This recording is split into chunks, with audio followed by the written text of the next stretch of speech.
भारत और जापान के बीच में 16वां शिखर सम्मेलन हैदराबाद हाउस नई दिल्ली में आयोजित हुआ। ये 16वां शिखर सम्मेलन था 2025 में। इससे पहले जापान में हुआ था, इस बार नई दिल्ली की थी। इस बार का ये शिखर सम्मेलन बहुत इम्पोर्टेंट और चर्चित इसलिए भी है कि जापान भारत के अंदर 10 लाख ट्रिलियन येन का इन्वेस्टमेंट करेगा, यानी 100 खरब येन का इन्वेस्टमेंट करेगा। जापान भारत के साथ बहुत सारी तेज़ी से नज़दीकियाँ बढ़ा रहा है, क्योंकि वो जानता है कि आने वाले भविष्य में चीन जब ताइवान पर आक्रमण करेगा तो सप्लाई चेन बाधित होगी, और जापान की ज़्यादातर इन्वेस्टमेंट चाइना के अंदर है।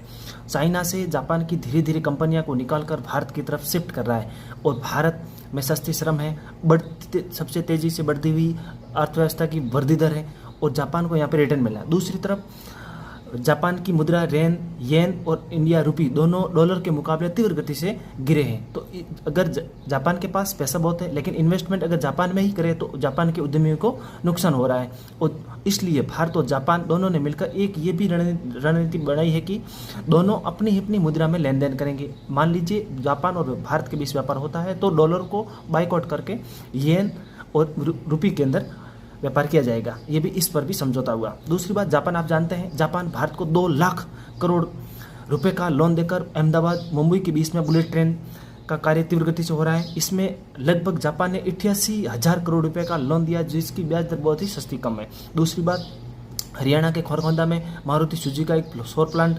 गाड़ियाँ बनाने का पावर प्लांट लगाया गया है। इस 35,000 करोड़ रुपए का पावर प्लांट है। इसमें 21,000 लोगों को लगभग रोजगार मिलेगा, और 1 साल के अंदर 10 लाख गाड़ियां बनकर निर्मित की जाएगी। ये जापान और भारत की बढ़ती दोस्ती का कारण है। दूसरा, सेमीकंडक्टर के क्षेत्र में भी जापान बहुत तीव्र गति से आगे बढ़ रहा है, और वो जानता है कि भारत के अंदर सस्ती श्रम लेबर है, और भारत भी सेमीकंडक्टर के क्षेत्र में आगे बढ़ रहा है, इसलिए सेमीकंडक्टर के क्षेत्र में भी इन्वेस्टमेंट कर रहे हैं। दूसरी तरफ जापान प्राकृतिक खेती और बायो फर्टिलाइजर के क्षेत्र में भी भारत के अंदर 1,000 ऐसे प्राकृतिक बायोलॉजी फर्टिलाइजर वाले प्लांट लगाए जाएंगे, जो भारत को आत्मनिर्भर और ग्रामीण क्षेत्र को एक बूस्ट देंगे। इसलिए जापान अपने हित देखता है, और इस हित के क्षेत्र में इंडिया सबसे उभर कर सामने आता है। दूसरी बात, ये भी भारत और जापान के बीच में एक अंडरस्टैंडिंग बन रही है कि भारत और जापान दोनों मिलकर 6th generation star fighter jet का निर्माण करेंगे। उसमें वो टेक्नोलॉजी हस्तांतरण भी करेंगे।